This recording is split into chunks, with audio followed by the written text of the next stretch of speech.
بسم اللہ الرحمن الرحیم۔ شروع اللہ کے نام سے جو بڑا مہربان اور نہایت رحم کرنے والا ہے۔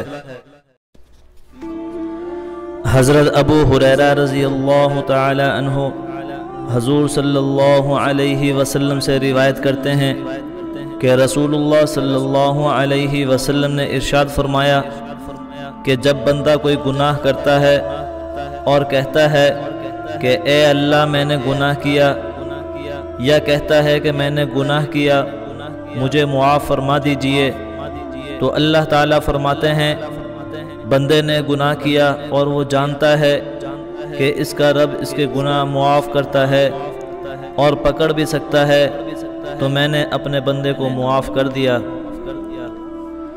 یہ سب امت محمدیہ صلی اللہ علیہ وسلم کے لیے ہے، جبکہ گزشتہ امتوں سے جب کوئی گناہ سرزد ہو جاتا تو حلال چیز ان پر حرام ہو جاتی، اور جب کوئی گناہ کرتا تھا تو اس کے دروازے پر یا اس کے جسم پر لکھا جاتا تھا کہ فلاں بن فلاں نے گناہ کیا اور اس کی توبہ یہ ہے۔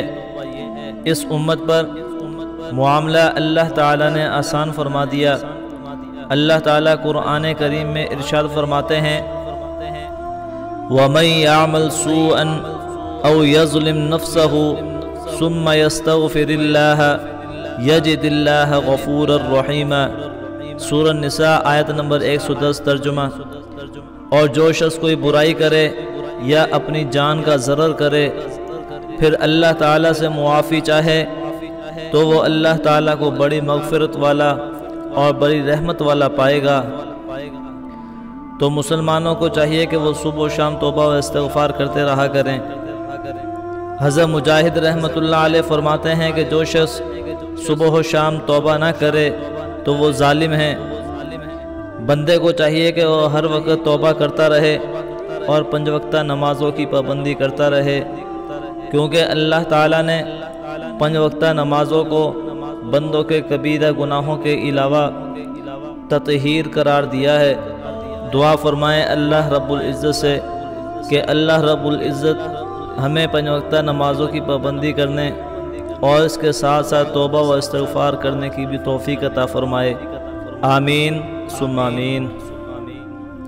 ویورز، ویڈیو اگر اچھی لگے تو اسے لائک کیجئے، کومنٹس کیجئے اور اپنے دوستوں کے ساتھ ثواب سمجھ کر شیئر ضرور کیجئے گا۔